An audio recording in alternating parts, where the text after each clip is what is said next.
Assalamualaikum warahmatullahi wabarakatuh. Perkenalkan, saya Adinda Ayu Putri Nariswari dengan NIM 0603 128 013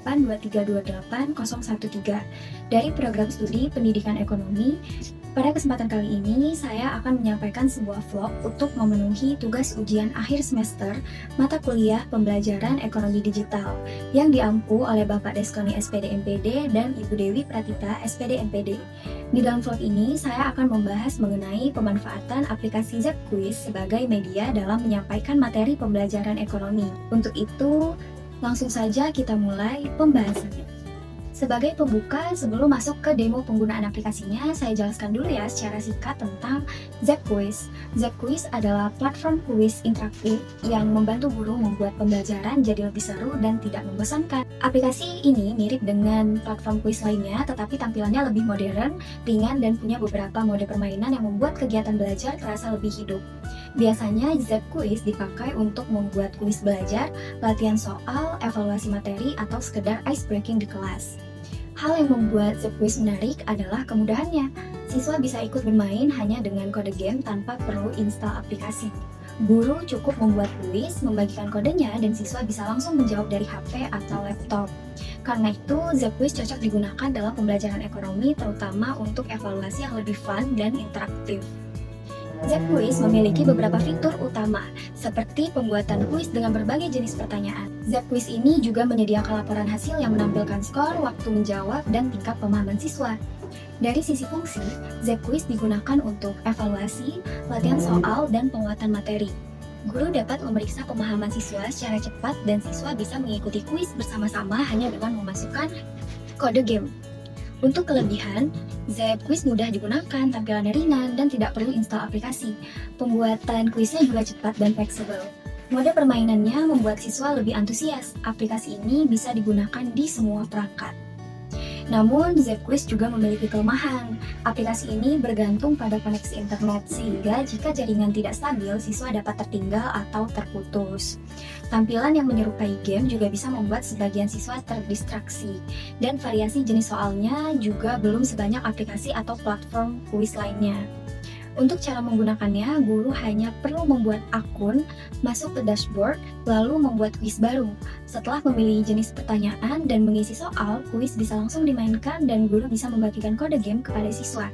Siswa cukup membuka link ZQuiz dan langsung bergabung. Setelah kuis selesai, guru bisa melihat laporan hasil yang ditampilkan oleh sistem. Menarik bukan? Selanjutnya, saya akan masuk ke bagian demo penggunaan aplikasinya. Saya akan menunjukkan secara langsung bagaimana cara login, membuat kuis, memilih template, membagikan kode game kepada siswa hingga melihat hasil akhirnya, sehingga prosesnya bisa terlihat jelas dari awal sampai akhir. Berikut demo penggunaan aplikasinya.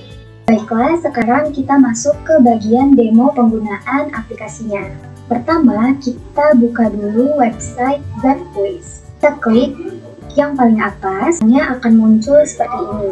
Langsung klik saja tombol untuk membuat kuis baru di bagian pojok kanan atas. Sebelum bisa masuk, kita perlu login terlebih dahulu menggunakan akun Google atau email. Setelah login, kita diminta memilih jenis akun. Di ZQuiz ada 4 pilihan, yaitu akun siswa, akun guru, umum, dan akun bisnis. Karena di sini kita ingin membuat kuis untuk pembelajaran, maka kita pilih jenis akun guru. Setelah itu kita diarahkan untuk melengkapi profil. Bagian ini sederhana, cukup isi beberapa informasi yang diperlukan. Pada bagian konfirmasi dan tekan pendaftaran selesai. Setelah itu akan muncul tampilan fitur peta seperti berikut. Di bagian ini kita bisa memilih jenis peta sesuai kebutuhan. Ada beberapa pilihan seperti peta berurutan, peta bebas, ronde, dan pertandingan tim. Di sini saya memilih peta labirin. Nah, di labirin ini nantinya pemain bisa bergerak melewati jalur seperti labirin sambil menjawab soal pada setiap titik atau hambatan. Langsung kita klik saja buat kuis menggunakan peta ini.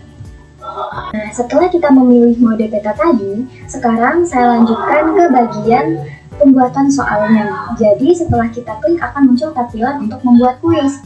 Di sini kita bisa membuat soal secara manual dan ada beberapa jenis pertanyaan juga yang bisa kita pakai. Ada pilihan ganda, jawaban singkat, dan OX ini seperti pertanyaan benar atau salah. Selain itu, membuat soal secara manual, Zquiz juga menyediakan fitur bantuan AI. Dengan fitur AI, soal akan dibuat secara otomatis berdasarkan topik yang kita berikan nantinya.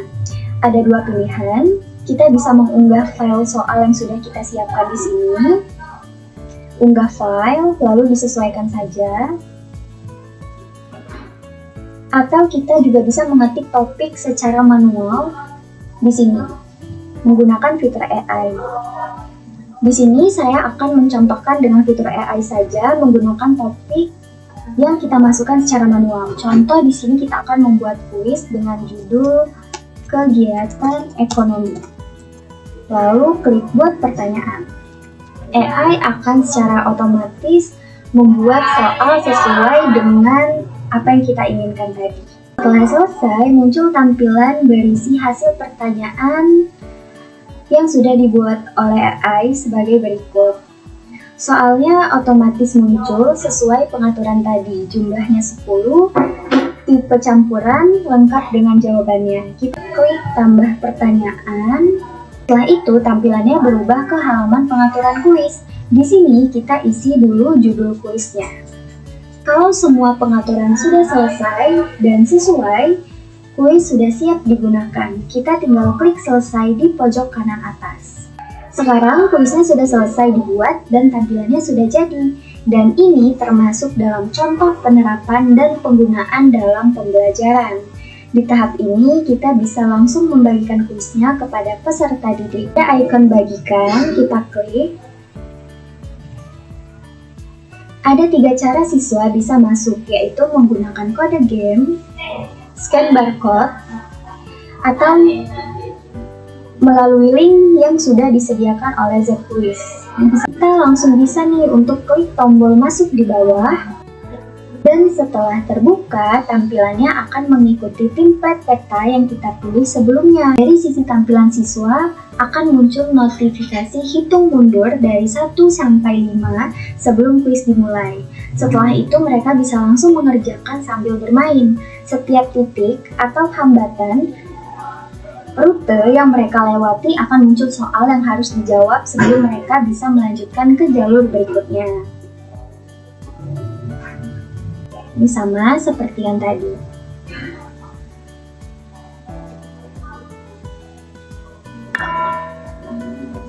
Berikut adalah tampilan ketika siswa telah mencapai garis finish dan sudah menyelesaikan semua soal.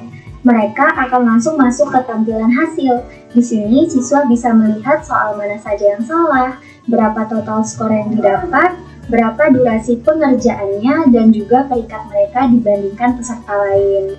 Kalau saya lihat dari pengalaman menggunakan Zquiz, aplikasi ini benar-benar membantu proses belajar, baik untuk guru maupun siswa. Dari sisi guru, semuanya jadi lebih mudah karena soal bisa dibuat dengan cepat, dibagikan ke siswa, dan hasilnya langsung muncul secara otomatis.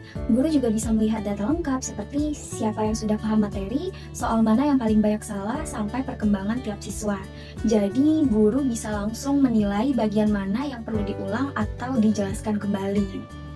Untuk siswa sendiri, belajar pakai Zquiz terasa lebih ringan dan menyenangkan karena tampilannya mirip seperti game. Mereka bisa mengerjakan soal sambil menjelajahi peta, menghias avatar, dan melihat posisi dibanding teman-temannya.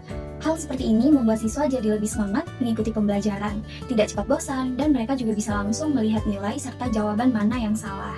Jadi, selain fun, aplikasi ini benar-benar membantu siswa memahami materi dengan lebih mudah. Secara keseluruhan, Zquiz membuat proses belajar jadi lebih interaktif. Jadi, itu tadi penjelasan lengkap terkait Zquiz itu seperti apa dan bagaimana cara menggunakan atau mengaplikasikannya.